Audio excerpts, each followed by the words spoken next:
చంద్రబాబు నాయుడు గారు ముఖ్యమంత్రి అయిన ఈ 22 నెలల్లో ఏ పెద్ద పండుగ వచ్చినా, ఏ పెద్ద కార్యక్రమం జరిగినా, గుళ్ళకు సంబంధించి వీళ్ళ అడ్మినిస్ట్రేషన్ అయితే చాలా దారుణంగా ఫెయిల్ అవుతూ ఉంది అని చాలాసార్లు ఇట్స్ ప్రూవ్డ్ కదా! చాలాసార్లు నిరూపించబడింది కూడా. తిరుపతిలో తొక్కిసలాటలు చూడండి, కాశీబుగ్గ ఆలయంలో చూడండి, సింహాద్రి అప్పన్న ఆలయం దగ్గర చూడండి, మీరు ఏడైనా చూడండి.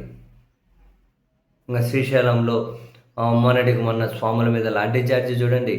ఇంకెప్పుడు శివరాత్రి రోజు చూడండి. సీరియస్లీ శివరాత్రి రోజు శ్రీకాళహస్తిలో ఒక మహిళ ఊపిరాడక కీలల నుంచి బయటకు వచ్చి చనిపోయింది అన్న దగ్గర నుంచి మొదలెట్టి, ఆ కోటప్పకొండ దగ్గర 10 సంవత్సరాల బాలిక ఊపిరాడక అస్వస్థతకు గురై ఆసుపత్రి పాలైంది అన్న దగ్గర నుంచి, శ్రీశైలంలో ఆ పాతాళ గంగాధారలో భక్తులందరూ పూర్తిగా ఇరుక్కుపోయారు అన్న దగ్గర నుంచి, భక్తుల ఇక్కట్ల దగ్గర నుంచి, శ్రీకాకుళం రామవివలసలో ఏకంగా కనుక తోపులాట తొక్కిసార్లు జరిగి భక్తుల గాయాలు అన్న దగ్గర నుంచి, ఇవన్నీ పత్రికల్లో ప్రధాన శీర్షికలుగా వార్తలను చూస్తూ ఉంటే, అరే జనం ఎక్కువ వస్తారు అని తెలుసు, సరైన ఏర్పాట్లు చెయ్యాలి అని తెలుసు. మొన్నటికి మొన్న దేవాదాయ శాఖ మంత్రి గారు కూడా శ్రీశైలంలో భక్తుల మీద లాఠీ చార్జీ సందర్భంగా ఆయన ఏమన్నారు, మేము అడ్మినిస్ట్రేషన్ పరంగా అక్కడ సక్సెస్ కాలేకపోయాం, మేము తీసుకున్న కొన్ని వ్యూహాత్మక నిర్ణయాలు దెబ్బ కొట్టాయి, అందులో వైఫల్యం ఉంది అని చెప్పి ఆయన కూడా ఒక రకంగా అంగీకరించారు.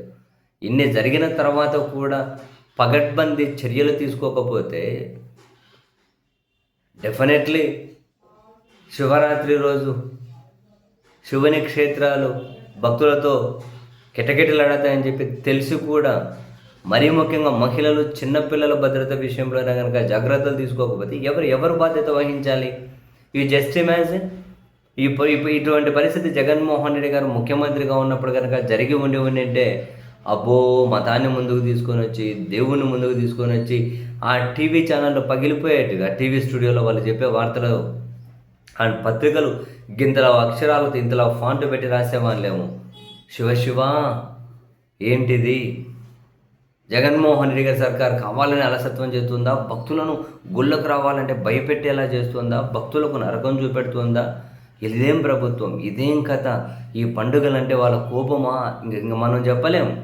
ఇంక మనం కొన్ని మాటలు మనం మాట్లాడలేం కాబట్టి సరిపోయింది. కానీ లేకపోతే ఇంక వీళ్ళు రాసే కథనాలు, వీళ్ళు రాసే హెడ్డింగులు, వీళ్ళ వార్తలు ఎలా ఉండేటో మనం ఊహించలేము.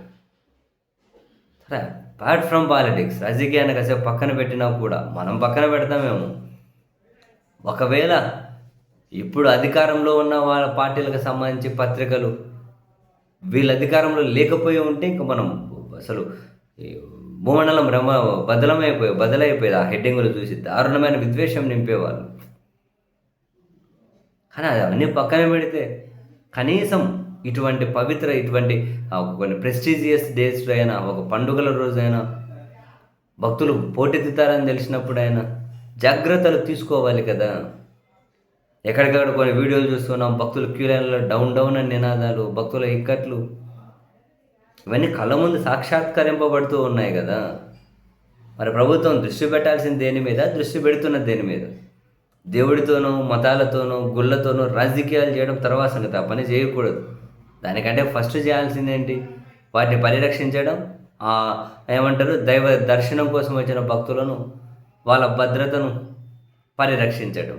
ఇది కదా ప్రధానంగా ప్రభుత్వం దృష్టి పెట్టాల్సింది.